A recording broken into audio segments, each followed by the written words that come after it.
And welcome back to the couch. We saved you a seat. My name is Luke. And I'm Emily. And today we're checking out chapters 6 through 9 of ACOTAR of Thorns and Roses. You click the link, you know what you're here for. So we're going to be talking about chapters 6 through 9. If you want to follow along, you can use the link in the description of this video. It will take you to Amazon. It'll help support the channel if you purchase the book, or you can just purchase whatever using that link. That would be great.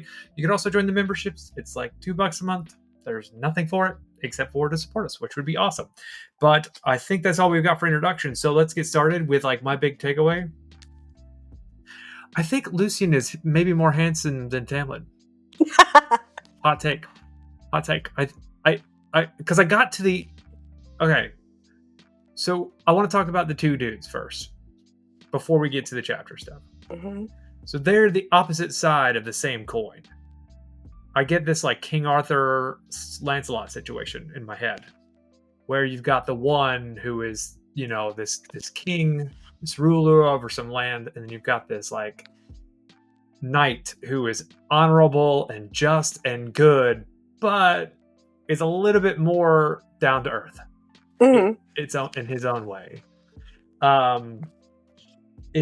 I love the red hair and the blonde hair, the golden hair. That very anime for me. Like I can see it. I can see a guy with his, you know, a dude with red hair with his hand in his shirt, just talking in an English accent and saying stupid shit at the end of a table. I think that's hilarious. I don't know if that's what you guys get when you read the book. Is that what you get?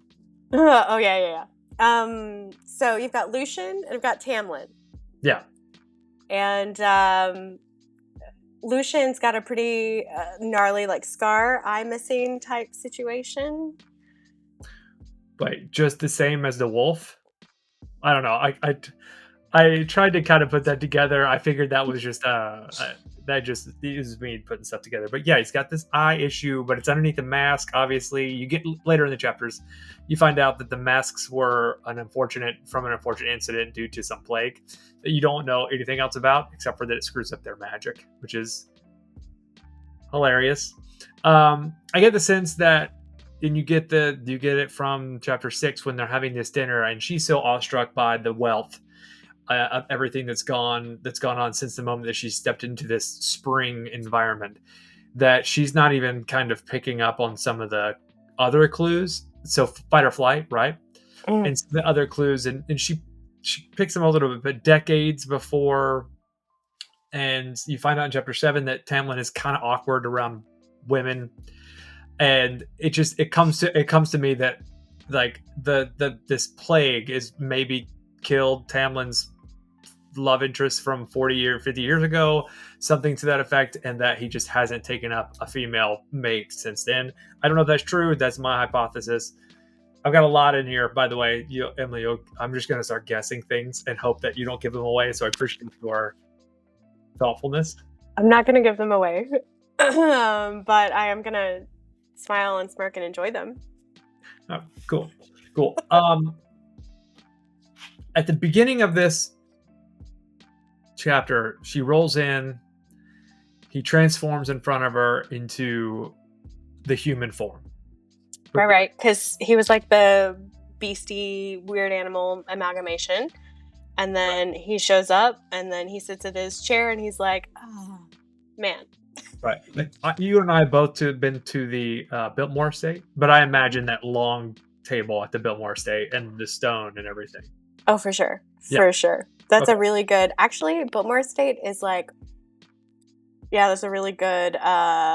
if anyone's ever been, that's where I would set his... The Biltmore Estate's wild. In Beauty and the Beast, this is an infamous anecdote about Asheville, but when Beauty and the Beast came out in 1993, and you get to the library scene is modeled after the library at this house in Western North Carolina. I don't think that's true. I think that's actually true. But all right, we'll fact check that. But Disney, I'm pretty sure that's true. If not, it's fantasy. It'd be great. It'd be great if it's true. I would love that. I don't remember why she ends up going and changing clothing. Oh, because she smells. It's been like 3 days. Yes. Right. Okay. So she goes.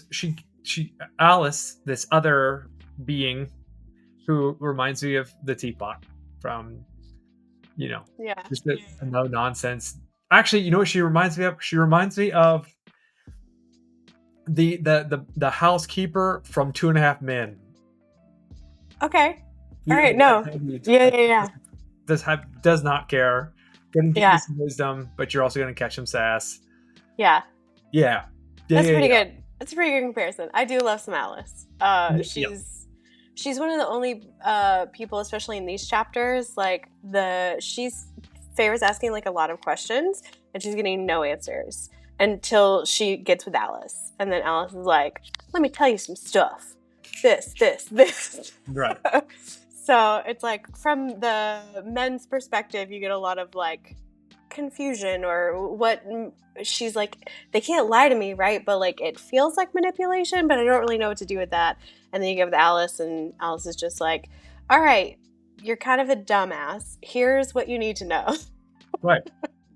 And it's like, if you want to live. Yeah. I mean, you cannot. I honestly don't care at this point. Yeah. Because if I don't have to take care of you, it makes my day better. How'd you like that Home Alone homemade like booby trap that like snapped Alice in the face that first? That was so funny. I was like, oh, it's a little over the top, but I love it. And then it gets to Tamlin that she did it. Was that for me? Like that's exactly. Was that trap for me? That's exactly for me. One of the princes from Into the Woods is that exact moment was like, I say, it's super. This is a super interesting moment to me, because she's got a dress to wear and she chooses not to wear the dress for multiple reasons. It's just not something she would wear, to be frank. And then also for safety reasons, she doesn't want to be bound in a dress in case she needs to run away. I love that. I think that's a cool character moment. I know it's not a big thing in the story, but it allows for growth. I think it's one of the first times as well that she kind of feels seen in that situation too, because Lucian's like, what, the dress wasn't good enough for you? Right. And she's like, no, I don't want to wear that. And Tamlin's like, yeah, it's harder to kill us in a dress. She needs pants for that. Ooh, there's a lot of moments in these 4 chapters where Tamlin and Lucien, they say things where they're like ahead of the plot already. And I love when that happens, when characters they're mindful about a situation or a circumstance. I love that. That was one of them. There's the other one happens in chapter 9 when Lucien is like, so you came to ask me to help you, didn't you? And she's like, don't! Full on Homer Simpson moment. And it was, I love when characters do that in stories. It makes for the plot to not meander. Right. And I have ADHD, so I don't want meandering. I want the characters to be as smart as they should be, mm-hmm. or as smart as I am at the very least, and I'm able to see behind the curtain a few times. But she gets stressed. She goes back to dinner. Tamlin makes this goofy compliment, or a couple of really goofy compliments. I've made goofy horrible. They're horrible. I love them. And then essentially says, you can eat, you don't have to eat, you can go anywhere, you can do whatever you want to. Do you have any interest? And she's like, nah. I think it's either here or the next chapter where he also already knows that her mother's gone. Like, yeah. There's a bunch of times, like I said, where the characters are more further in the plot, which is cool. Mm-hmm. This is also the moment where you start to kind of like Lucien. At the beginning, I thought he was going to end up being an asshole. Yeah, he's a jerk. Yeah. But I thought he was like an evil jerk. He's just a jerk. And she calls both of them this, but specifically Lucien, not a jerk or an asshole, but somebody who's just like, I am more important than everybody. God, I kept trying to think of the word. Conceited. Mm-hmm. But these are 2 immortals. Like I try to put my head into that frame of reference. And like, remember there's a hierarchy as well, right? Yeah. So like there's Alice is just like a lesser Fae, is what they literally call them, a lesser Fae.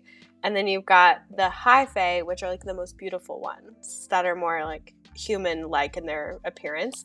And Lucien and Tamlin are both in that category of high fae. So while I think it's when Feyre and Lucien are on their little horsey trot, walk around, hunt about, walk about.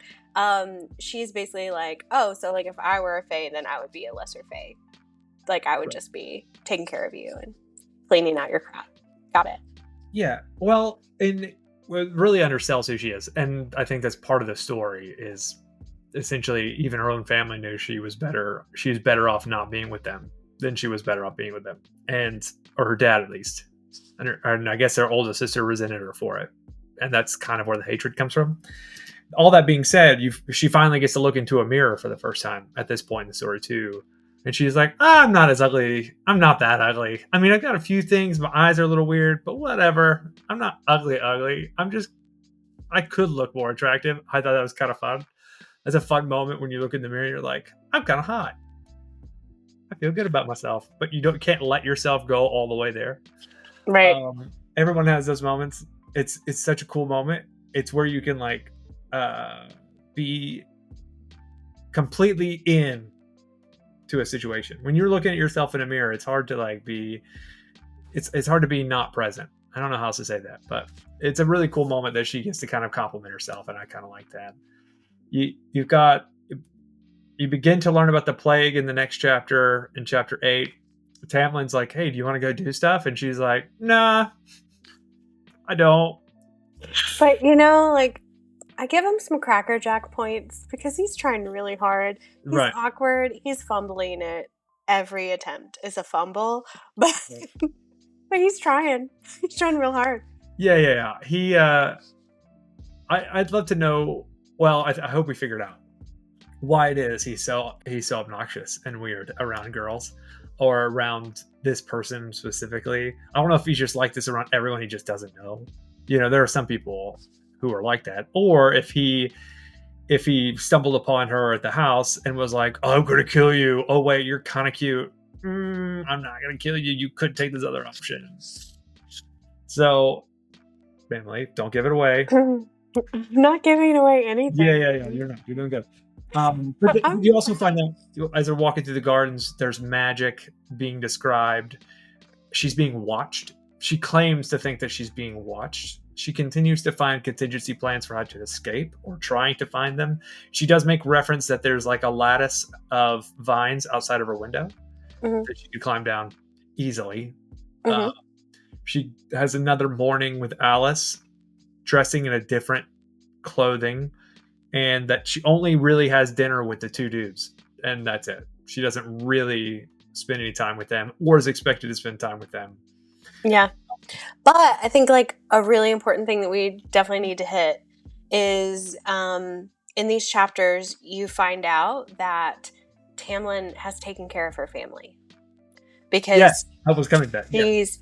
So she's like worried about, what do I do? My family, they're starving. Like, I need to leave.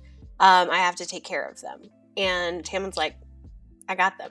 They're fine. And I also glamored them so that they think that you are safe and fine and everything's good. So chill out.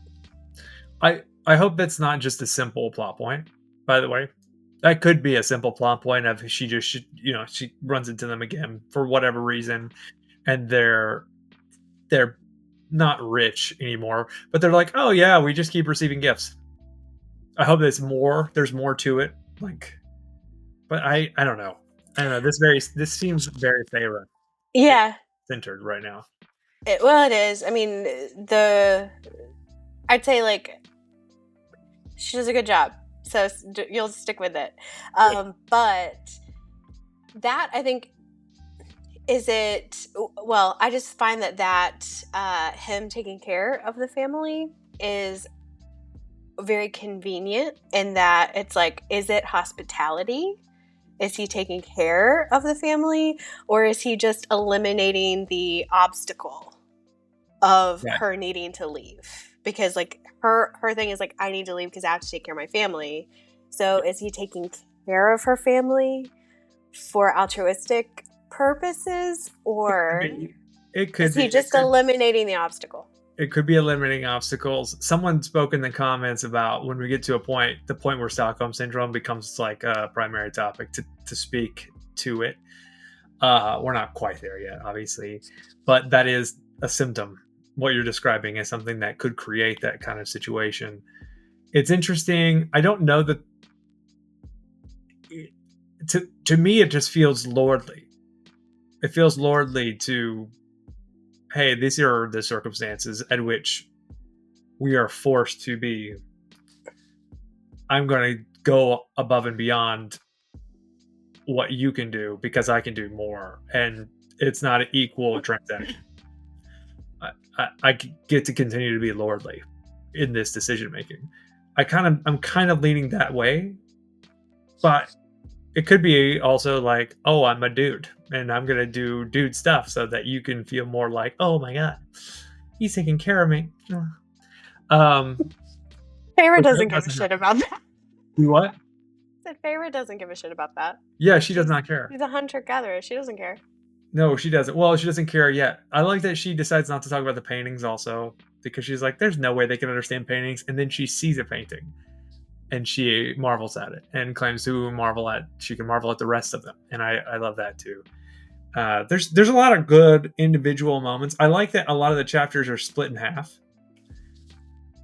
Or they're split into two parts, not in half. They're split into two parts in that you get the consequences of an action and then the establishment of another one into the next one, which is a part of circle storytelling, which I enjoy. I don't like we need to get to this point, so how do we get to this point? No, you just create consequences and then continue to roll through them. And so that's a sign of a good writer, I think, and a sign of someone I would continue to read. But we also should talk about, like, Lucien becomes a better character through chapter 8 and 9. I thought he was the antagonist, and now I'm like, oh, this could be a love triangle. And because Lucien is smart, he's cunning. Cunning, I don't know what the word is for cunning in the good guy way. What's his mask?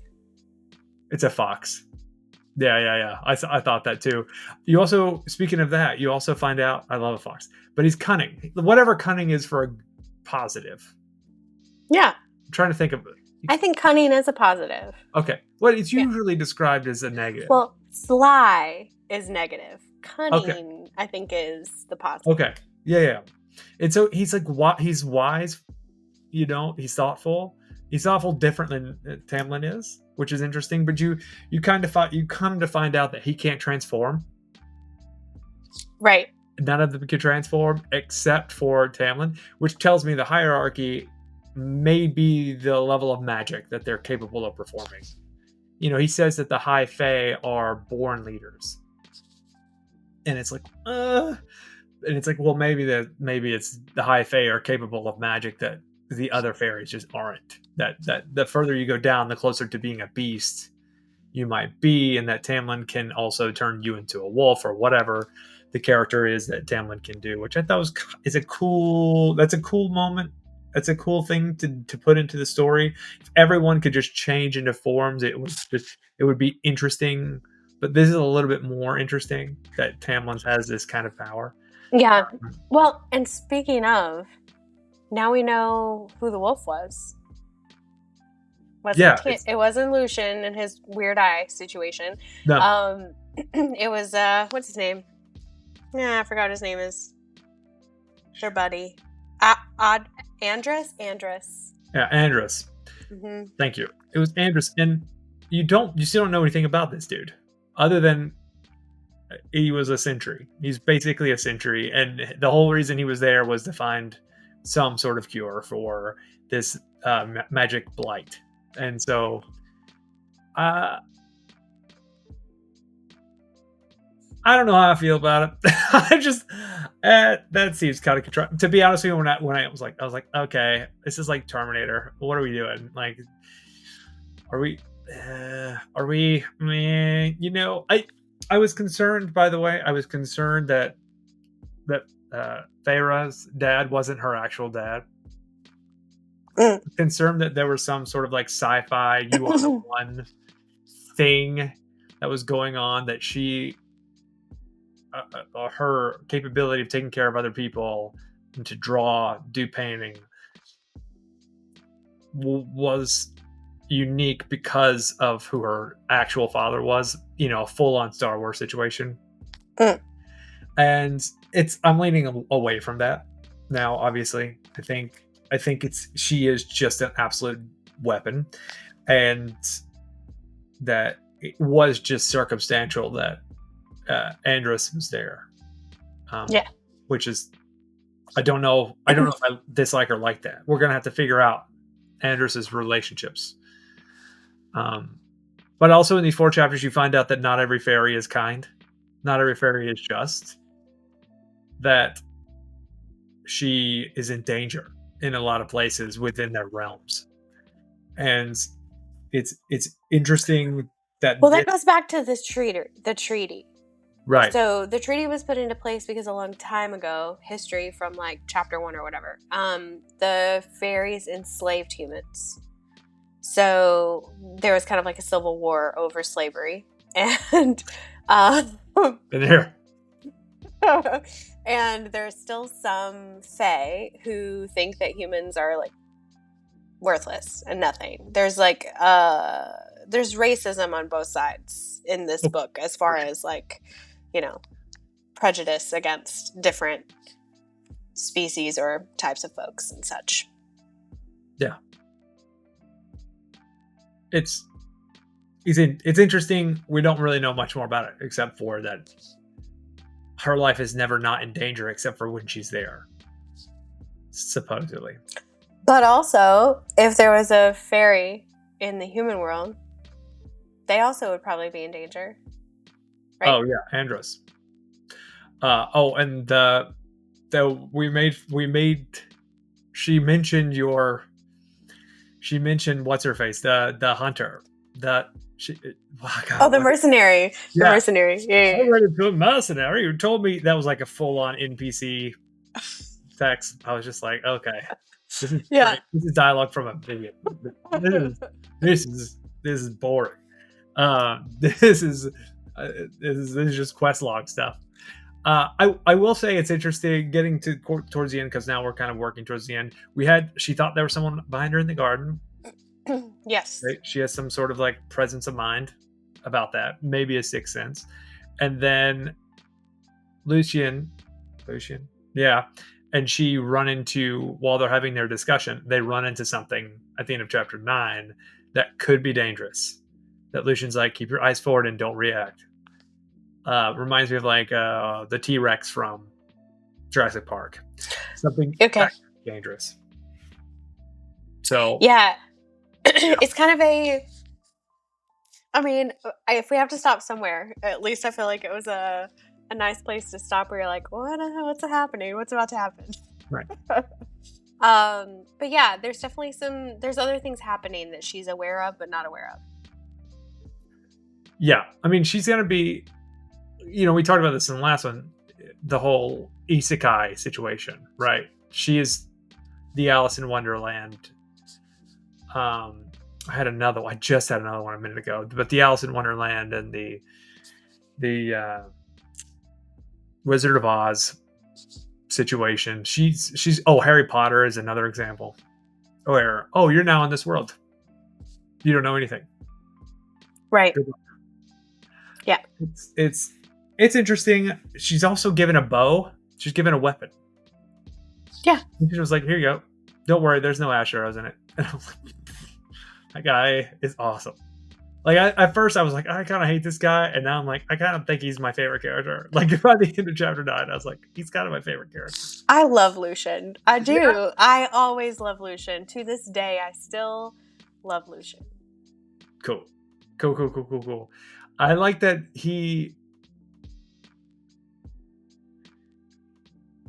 the reason that they have the masks on is because the party was for Tamlin, and Tamlin can shapeshift, and so they all wore masks on that day, and now they can't take them off, which is just horrifying and sad and treacherous and terrible. And that's why I go back to there was a wife character in that scene that Tamlin and Lucien are just not talking about. And that seems, or like a mother or a sister or something, someone, a female presence that they're just kind of keeping from her, because it's none of her business. And to be frank, it's not a big deal. But the awkwardness that you They seem to be making it their business whether or not she's with anybody. That's fair. I forgot about that moment. Are you in love with anybody? And she was like, ah. No. They're like, oh, we're so ugly. You're the boys you have back home are so much more attractive. And she's like, what? she's like, oh, what the hell are you talking about actually right now? Like, I was raised in hell. What do you mean? I was raised in the worst conditions ever. You're crazy, dude. Who cares? And they're like, but like, don't you think we're attractive? We're attractive, right? Are you like in love with anyone? Okay. There's a few, I'll say it. Back in my younger and more formative years, shout out The Great Gatsby. I was there for most of those, so. There was a few, I won't call them lines that were used, but modes of operation. This being one of them. For getting an arousal, I'll say, not maybe sexual, but just an arousal out of a young woman. It's a full play. Those dudes saying that was a full play. It's hilarious, but don't take it for anything more than it is. Those who are reading this, if you think it's any more than that, you're crazy. They don't care. They're immortals. They don't care. They literally were just trying to get an arousal out of her. There's a rise. Get a rise out of her. Yes. Yeah. Thank you. There's other ones too. Pause. I mean, that's one of those pause moments. But there's other ones too. But we'll have to cover those in another chapter. So yeah. I think we've covered just about everything. Did I forget anything? I think that's pretty much it. We know. So far, so good. Honestly, Tamlin, Timmy Tam, whatever we want to call him. Tamlin. I think there was a what did I call? I watched a show that came out on. It was Romantasy.